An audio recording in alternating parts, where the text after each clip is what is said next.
what happens during the last years. Argentina was the first one, now Greece. We just take the risk in our consideration. And we are driven by the regulators. This is a problem. So how to solve the situation? Just to give an example, if the colleagues from Argentina will require from ourselves a credit line to facilitate exports and imports from Germany or whatever.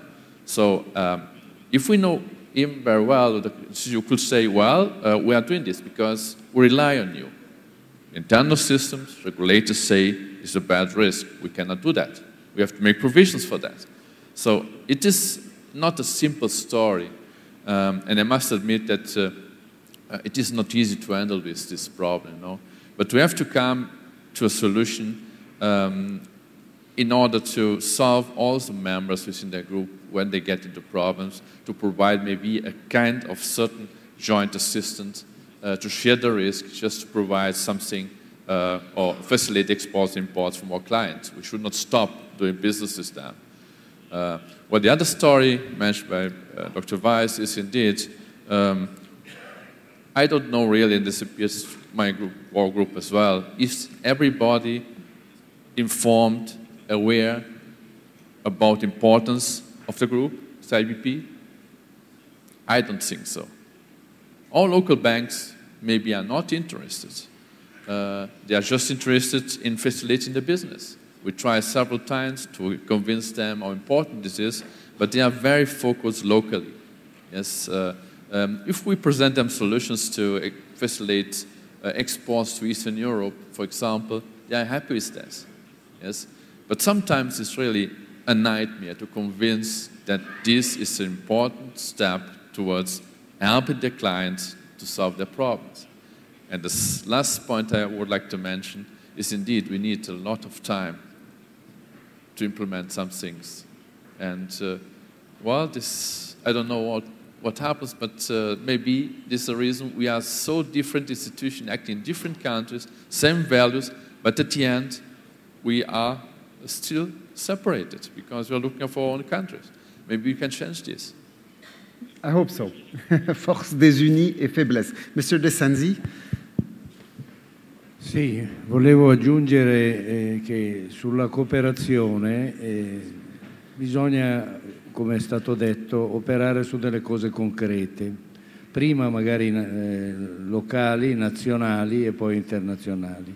Vi faccio l'esempio italiano. Io sono presidente dell'Istituto Centrale delle Banche Popolari Italiane. Che cos'è questo istituto? È un istituto che dà i servizi dei sistemi di pagamento, delle carte di credito, delle security services, della banca depositaria nel campo finanziario a tutte le banche popolari italiane e in collaborazione con la DZ e delle banche olandesi cooperative abbiamo una piattaforma comune sui sistemi. Allora io ragiono in questo modo. Ognuno ha il suo cliente, ciascuno rimane cooperativo e fa la sua attività, ma è come la distribuzione del pane. È inutile che tutti facciano il proprio forno, basta che ci sia un forno comune e tante panetterie e ciascuno sceglie il tipo di pane che vuole. E quindi diciamo si può operare sia sul piano nazionale che internazionale. Diceva l'amico brasiliano, noi abbiamo una piattaforma europea sulle carte di credito e in Italia abbiamo il 70% della quota di mercato con le carte di credito e siamo in grado di cooperare, però vedete la Confederazione Internazionale dà l'opportunità di creare un network, di conoscerci, perché si fanno affari, se è nata la fiducia fra le persone. Se non c'è un primo incontro, non ci si incontra solo per fare il business, ci si incontra perché si è conosciuti, si ha fiducia reciproca e allora si può mettere a fattor comune. Io credo quindi che spazi per la cooperazione siano concreti e ci siano in tutti i settori. Grazie. Merci à vous. Merci à vous.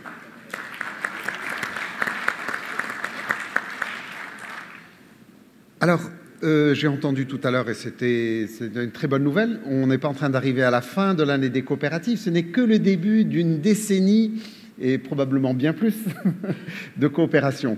Et donc j'aimerais, est-ce que vous voulez bien prendre la parole? Et je sais que vous avez préparé un petit film qui retrace également l'événement que vous avez organisé, et ce sera probablement, ça nous rapprochera de la fin, et ça nous permettrait d'inviter les présidents pour la conclusion. Madame. Bien, merci beaucoup. Alors, d'une part, j'aimerais peut-être rebondir sur les propos de Madame qui représente l'Organisation des Nations Unies. D'une part, je crois que c'est très important que vous soyez là, et vous avez eu aussi la gentillesse d'être présente au sommet de Québec. Et je crois que nous devons tous dans la salle, et même ceux qui ne sont pas avec nous, continuer à travailler très fort sur un plan d'action qui suivra cette année internationale. Vous avez parlé de l'importance de l'éducation sur le plan du modèle d'entreprise coopérative, et ça, nous avons beaucoup de travail à faire. Et pour rebondir aussi sur les propos de M. Perrol, bon, on connaît ce concept du World Economic Forum de Davos. Et donc, l'idée, au fond, du sommet de Québec était de créer peut-être un début du World Cooperative Forum ou le World Cooperative Summit, je ne suis pas tout à fait certaine, en amenant un grand nombre de représentants de tous les secteurs coopératifs à travers la planète, avec des invités qui n'étaient pas finalement des représentants du monde coopératif, donc des économistes, des intervenants d'affaires qui ne nous connaissaient pas, justement pour leur donner l'opportunité de mieux nous connaître, et d'inviter aussi le monde de l'éducation, par exemple, des gens qui enseignent dans les écoles de gestion à travers le monde, qui n'enseignent pas le modèle d'entreprise coopérative, aussi à être partie de nous. Et donc, je crois que ce sommet, grâce à l'appui d'un grand nombre de partenaires, et j'aimerais remercier le CIBP d'avoir accepté d'agir comme partenaire important avec nous. Et je crois qu'on a eu un sommet qui a réuni un grand nombre de personnes. Je crois qu'on a avancé sur un certain nombre de sujets. Nous allons apporter la déclaration à Manchester, à l'Alliance coopérative internationale et à l'ONU. Et nous envisageons pour 2014, si l'ensemble des partenaires sont au rendez-vous et que nous répondons à un besoin, de pouvoir contribuer à faire un autre sommet pour faire avancer l'entreprise coopérative et mutualiste à travers le monde. Et donc, pour ceux et celles qui étaient là ou ceux et celles qui n'étaient pas là, l'un ou l'autre, alors nous avons effectivement ce petit film qui vous donne en quelques minutes l'image de ce que nous avons tenté de réaliser. Merci, madame. Et je vais demander à la régie de bien vouloir projeter.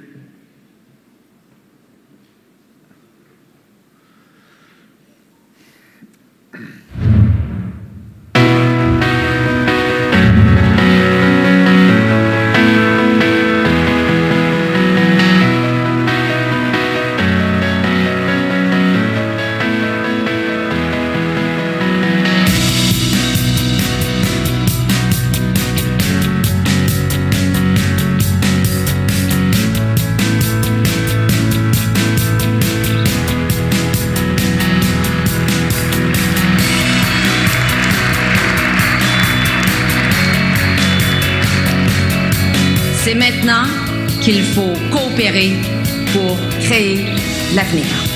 Bon sommet.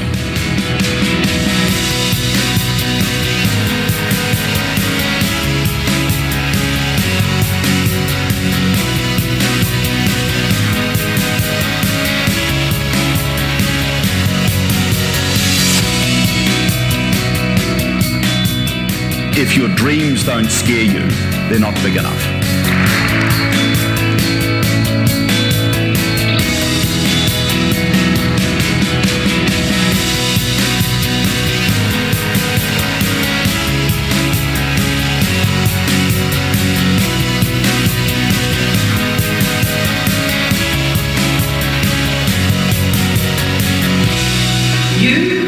Cooperatives here because you, the most successful cooperative businesses in the world, are here together for the first time.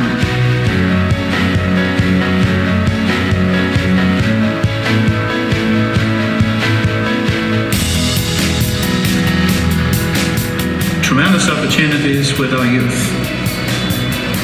They are the leaders of tomorrow.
Alors, Madame Félicie Hamas, Madame Leroux, messieurs, en votre nom, je les remercie pour leur contribution et leur rapport. Merci à également à vous. Et oui, chère Madame, vous voulez prendre... You want to have the microphone? Do that, please. Feel free. I just would like to, the United Nations would like to thank CIBP for holding this Congress in conjunction with the International Year of Cooperatives, and we would like to thank the Kingdom of Morocco for hosting this along with the International Year of Cooperatives. The International Year of Cooperatives, as most of you know, is winding down. There was a lot of positive enthusiasm. It was there were several conferences held to celebrate the International Year of Cooperatives. We have, I think, attained the objective of raising the visibility of cooperatives. That's why, as we wind down on November 19 and 20, you are most welcome to join us in New York if you wish to. Thank you so much. And one of the substantive outcome of the year, we don't want to say that we just celebrated and all that. We have to have an outcome that will move us forward to take advantage of the momentum of the enthusiasm and the energy that was created by the year. So there is a proposal to have an international plan, an IYC plan of action on cooperatives that will give us a direction on what we should do to promote cooperatives further. So this plan of action, Mongolia is the primary sponsor of the International Year of Cooperatives, and they're the ones that facilitate issues with respect to cooperatives. So in the coming General Assembly, what will happen during the closing ceremony is Mongolia might introduce the proposed plan of action, and that will be going through member states, and we will be asking for support. So I invite you to talk to your governments in support of the plan of action. Thank you so much. Thank you very much. Bien, je vais vous demander, s'il vous plaît, de bien vouloir rejoindre la salle et nous allons à présent conclure ce bel événement. Et merci pour votre contribution.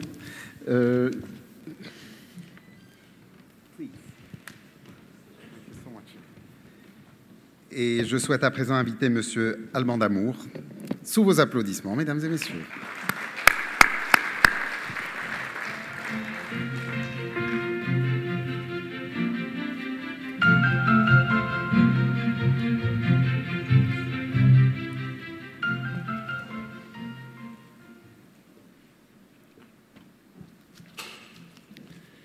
Mesdames, Messieurs, j'ai l'agréable tâche, et je la partage avec le président Benchaboun, de clôturer ce congrès.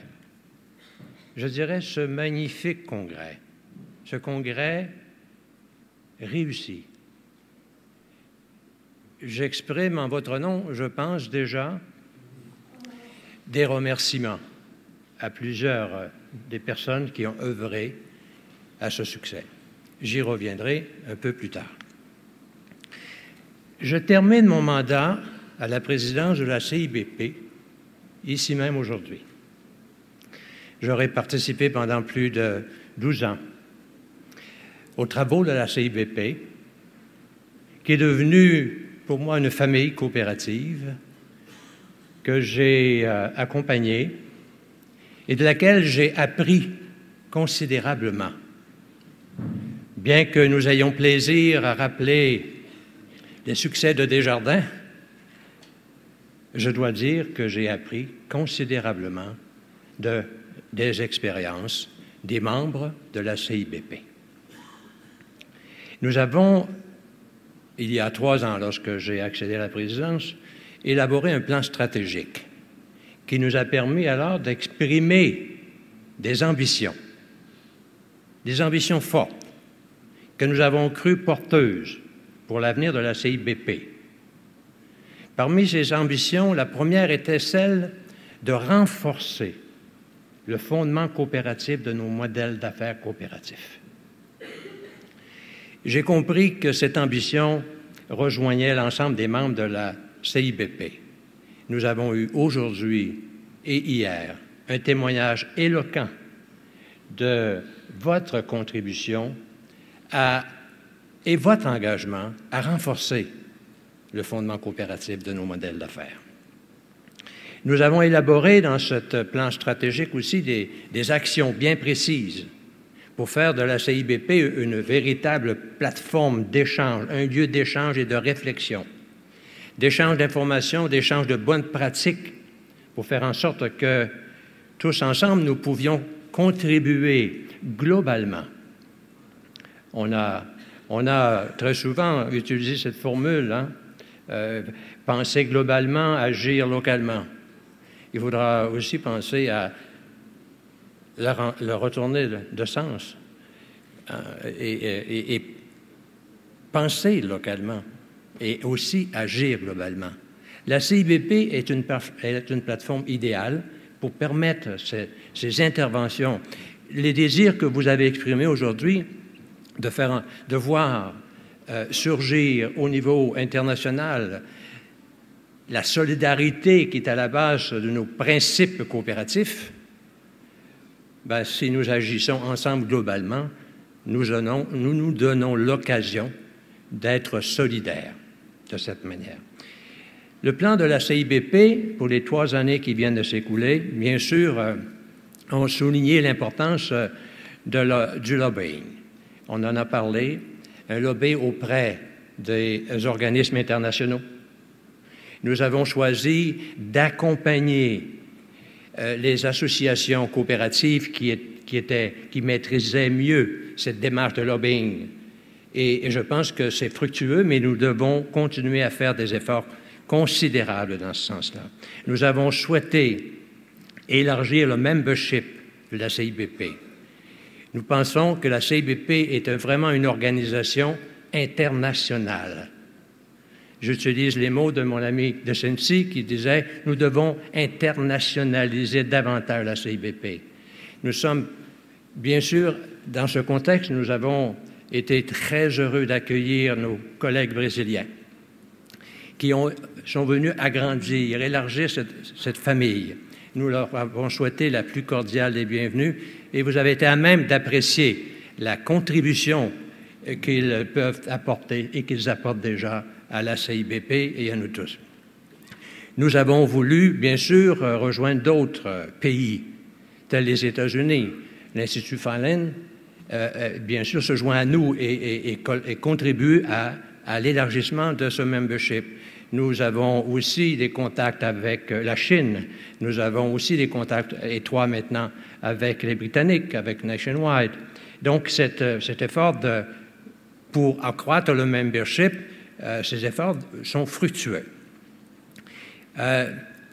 Nous avons voulu aussi renforcer des actions très concrètes, comme le desk international, qui est une façon de bâtir des relations bilatérales entre nous, banques coopératives, banques populaires.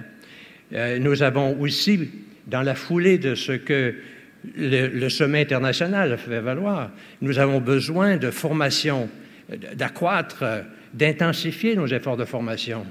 La formation de nos managers, de nos cadres supérieurs est extrêmement importante parce qu'ils sont sur la ligne de feu. Et s'ils ne maîtrisent pas les principes coopératifs, s'ils ne connaissent pas à fond le modèle d'affaires coopératif, comment peuvent-ils le faire grandir, ce modèle? Le programme LINK Et j'ai entendu ce matin mes collègues de CIBP, de l'exécutif, faire un plaidoyer tout à fait exceptionnel. Je les en remercie. Nous avons aussi, dans l'intérieur de nos activités, établi des relations très fructueuses avec les petites et moyennes entreprises, l'Association européenne des petites et moyennes entreprises. Nous avons un partenariat très fructueux. Nous avons aussi souhaité, toujours dans le domaine des vœux exprimés par les Nations unies, d'accroître nos capacités de développement, de formation, d'information. Au début, il y a 3 ans, avec la collaboration des HEC de l'Université de Montréal. La CIBP est devenue partenaire d'un observatoire des banques coopératives. Au HEC, donc, nous bâtissons cet observatoire depuis quelques années, de manière à ce que nous puissions prendre des décisions mieux éclairées, que nous puissions élaborer des stratégies globales du monde coopératif et du monde des banques coopératives. Et attaché à cette idée d'observatoire, au fondement, je dirais, de cette idée d'observatoire, nous avons greffé une idée que j'avais émise il y a plus de 10 ans.